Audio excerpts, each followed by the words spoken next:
Assalamu alaikum warahmatullahi wabarakatuh. Kabajamtoota fi jaalatamtoota hordoftoota badhaasaa Ahmadii akkuma beektan dursa maqaan chaanal kanaa badhaasa moobaayiltiif kan ture akkasumatti hojii barumsaatis akkamitti dhiiftee warreen jechaa jirtan hojii barumsaa hin dhiifne akkuma itti fufnetti jirraan isiniin jechuu barbaade. Kanaaf gaafachuu barbaadan hunda gaafachuu ni dandeessan. Akkasumatti har'aas appilikeeshinii ajaa'ibaa qabadhee isiniif dhufe. Appilikeeshinii kun maali jechuun keessan hin oolu. Kanaaf appilikeeshinii ajaa'ibaati. Appilikeeshinii kun appilikeeshinii quraana isin barsiisu yookaan quraana gama afaan oromootti isiniif hiiku irraas barachuu ni dandeessan. Hiikkaa quraanaa karaa gabaabaadhaan barachuu ni dandeessan. Appilikeeshinii kun appilikeeshinii ajaa'ibaati. Hedduu itti gammade. Abdiin isinirraa qaba akka isin itti gammadaniis isin jechuudha. Kanaaf mee arragaa appilikeeshinii kana seennee osoo ilaaluu duratti asuma warreen chaanaala badhaasaa Ahmadiitiif haarii taatan chaanaalli kun maamila keessan akka ta'u barumsa baay'ee barsiisa. Kanaaf subscribe godhuu hin dagatinaa. Subscribe erga gootan mallattoo notificationii yookaan mallattoo beelii kan fuulduratti argamu kana tuqaa achiin booda ol bakka itti turre kaadhaa wanni nan gallakkisu dursee ilma namaa tokko bira isin dura yookaan nama takka bira isin bira dhaqaa jechuudha. Kanaaf erga isin bira dhaqee daawwattanii ittiin baratan barumsa ta'us irraa baratan asumaan gama barumsatti haala barnoomsi hin jira. Barumsa kun appilikeeshinii kana keessa deemee yoo isin agarsiise hojiin isaa baay'eedha. Kun kan himamee dhufu miti waa baay'ee irraa baratan jee yaada. Appilikeeshinii ajaa'ibaati. Koongireesh isiniin jeetin jira. Koongireesh guutuun keessanuu warreen chaanal kiyyaan hordofaa jirtan mee appilikeeshinii kun asumaan jala seennee ilaallaa jechuudha. Kun akkuma isin argaa jirtan akkanatti seena. Akkanatti seenaa. Assalaamu alaikum yaa walii quraan afaan oromoos. A free Quran application with complete Quran surah bertakaf apa Quran begitu surah ors salas ini bertangga karena asman justice one warak asat senasrat di barai jiro sekian namanya akan agak senen jeraman al-Fatihah. Aku masih harga irtan amma senetin jirai cur bukan sene jiro kan agak aku masih harga irtan me tiada senagar sisu iddoon xiyyan isin agarsiisu kana argaa jirtan al-Faatihaa jedha. Iddoon xiyyaadhaan isin agarsiisaa jiru kun akkuma isin asirratti argitan al-Faatihaa bakka jiru kana mee jala seeneettiin isin agarsiisaa jechuudha. Al-Faatihaa bakka xiyyaarratti oofu jiru kana ammoo kan itti aanu al-Baqaraa argaa jirtan al-Imraa an-Naasi'a al-Maa'ida amma kana gaa yeroo jala seentan meegaa akka jiru amma fakkeenyaaf al-Faatihaa akka jiru irratti dhoyne haa ilaalluun isiniin jira duroota kiyya ana faana turaa hanga xumura qophii kanaatti akkuma viidiyoo kana eegaltaniin laayikii gochuu hin dagatinaa. Okkee jala seenna gaama al-Faatihaa akka jiru kana kunoo jala seeneettiin jira jechuudha. Akkuma isin argaa jirtan mee xiyyaan isin agarsiisu xiyyaadhaan akka isiniif godhuuf jeetiin takka takkatti isin agarsiisa. Maaliif jennaan wanni kun waan baay'ee isin fayyadu jeetii yaada. Asin jala seentanii appilikeeshinii kana irraa barachuu hin dandeessan. Yeroo gabaabaa keessatti hafiz quraan isin godhuu danda'a. Kanaaf kana qofa osoo hin ta'in hojiin isaa yeroo jala deemtan hiikkaa quraanaa afaan oromootiin isin barsiisa. Ofumaa qaraatanii ofumaa hiikkattanii isin jechuu barbaade. Kanaaf iddoon xiyyaadhaan isin agarsiisu kana iddoon xiyyaadhaan isin agarsiisu kanatti akkam jedha. Afaan arabiitiin kan beektan ni beektanii kan hin beeknes barata jechuudha. Kanaaf akkuma isin argaa jirtan asirratti Bismillahirrahmanirrahim ya. Akkasuma jaami yeroo ngorrees nus firreessaatuma wal sirreessu numaa jira akkas Bismillahirrahmanirrahim.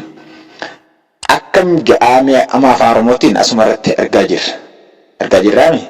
Okkee gama afaan oromootiin ilaalaga gama afaan oromootiin kun akkuma isin argaa jirtan xiyyaa hiyya eegaddaa xiyyaa hiyya deema xiyyaan isin agarsiisaa jira. Kanaaf maqaa rabbii akkaan mararfataa akkaan raamata godhaa ta'eetiin Bismillahirrahmanirrahim jechuun maqaa rabbii akkaan mararfataa akkaan raamata godhaa ta'eetiin jechuudha. Yookaan maqaa rabbiitiin jalqaba uummata kan yeroo Bismillahirrahmanirrahim maqaa rabbiitiin jechuudha. Akkasitti guutumaa guututti argaa jirtan jeeti yaada.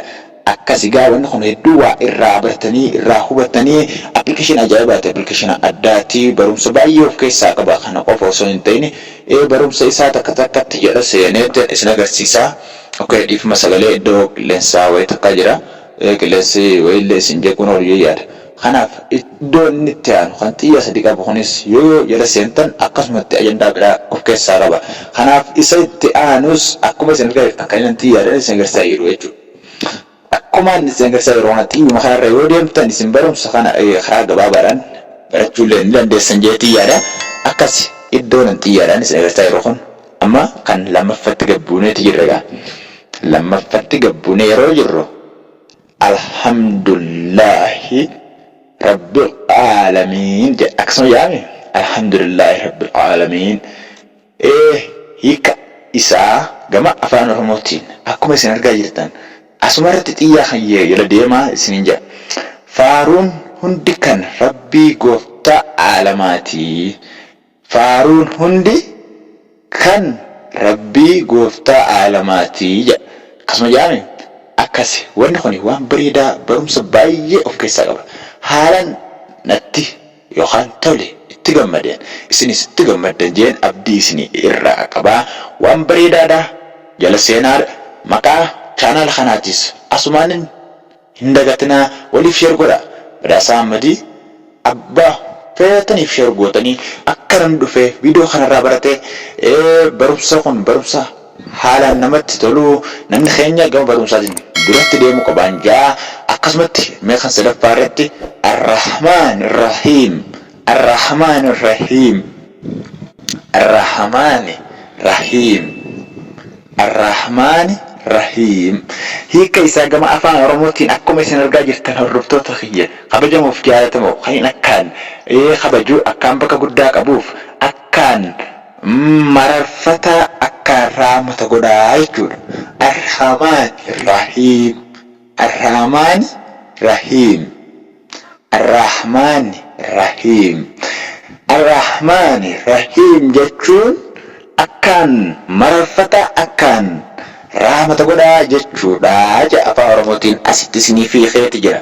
Akkasi waan kana dirqamee kan isin barsiise namoota takka takka warreen barumsa applicationaa kana itti nuuf oofechaa jirtan barumsi kun barumsa bareedaadhaa itti nuuf oofechaa jirtan addaan qotuu keenyaaf dhiifama guddaa asumaan isin gaafannaa itti fuudhaafis qophiidhaa isinii jaa.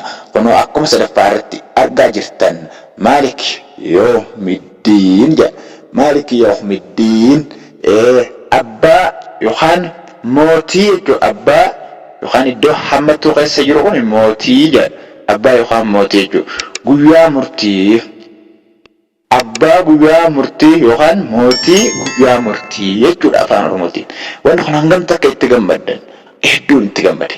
Akkasi wanti kun waan barbaachisaa namoota keenya yookaan bakka adda addaa jiran iddoo jiranitti jawwaala isaanii yookaan mobaayilii isaanii irraa fayyadamanii baratanii barsiisuu ni danda'an. Kanaaf chaanaala kana asumaan subscribe godhuu hin dagatinaadhaan isinin jaa. Akkasii barumsa keenya haalaan isin tolu abdiin sirraa qaba. Asumaa isin barumsa hin finne gama application kana maqaa isaa isin agarsiisuttiin deemaa akka buufattaniif gama maqaa isaatti ana asumaan eessaa buufannoo warreen jettaniif mee asumaan pilaastoorii irratti adeemnu. Okay, pilaastoorii irra deemna obsanii gada. Pilaastoorii ni beektan jeetii yaada kunoo pilaastoorii kaasira jiru kanarraa. Ayinan geengoo mallattoo geengootti godhaman argaa jirtan jeetii yaada xiyyaadhaan isinitti geessa. Kunoo an mallattoo geengootti pilaastoor jeeqa jiru kana. Okay, jala haa seenu. Jala seenne haa ilaallu. Pilaastoor jala seenne kallattumaan mee pilaastoor jala naa hojii seenan isiniin jaaddoota kiyya. Pilaastoor jala akkattiin seenee jira gaa. Okay, hordoftoota kiyya qaalii akkasumatti naa hojii giraadhaa isin gaa. Amma yeroo an seenu pilaastoorii jala seeneetiin jira. Pilaastoorii jala ergaan seeneen booda maqaa isaa itti barreessuutu hafe gaama. Maqaan isaa maali kan jettaniif asirratti anuma jala deema. Hol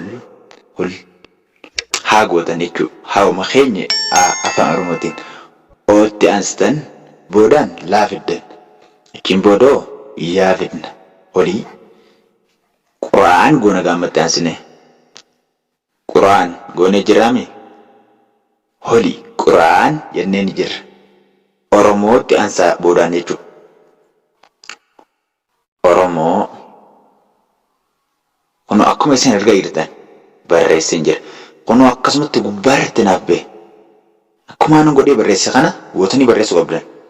Isinilleen akkuma xiyyaa kana akkuma isin agarsiisaa jiru waan xiyyaadhaan argaa jirtanii olii Quraan appilikeeshinii kallattumaan gubbaarratti naaf ba'e jira. Olii Quraan afaan Oromoo jeetti jira. Argaa jirtanii akkasi isarratti haadha winuu gamu. Usanii gada irra doone jira. Kun akkana seenneetiin jira. Yoo ammoo gabbufachuu baatte iddoon bakka kan kootitti OPNG jiru kun isin agarsiisa. Iddoon bakka kan kootitti OPNG jiru kun keessan biratti istaayil na godhii jira. Istaayil gootanii gabbufachuu dandeessan. Kallattiidhaan hogguu seentan waan takka isin hin gaafatu. Achiin booda onlaayinii malee yookaan onlaayinii daata tokko osoo hin fayyadamne osoo shabakaa tokko hin fayyadamne waayifaa tokko malee of onlaayiniidhaan bifa ajaa'ibaatiin irraa barachuu dandeessanii hordoftoota kiyya naa hojii turuudhaaf baay'ee guddaa galatoomaadhaan isin barumsa ajaa'ibaatii itti dhiyaadhaa irraa fayyadamaa akkasumatti appilikeeshinii kun hedduu itti gammadee itti gammadan jira.